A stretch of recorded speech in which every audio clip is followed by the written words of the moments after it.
Okay, we've got the eyes rounded open. We've taken some of this out here and in through here.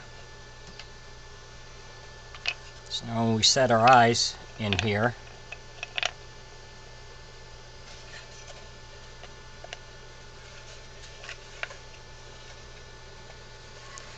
We're going to have a good fit.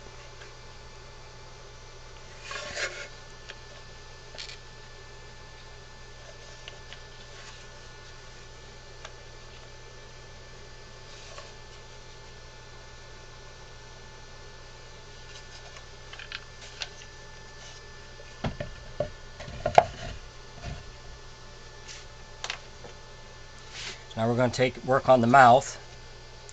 We've got it rounded down. We're going to cut this piece off, and then we'll be able to figure out where we want to put our neck pieces.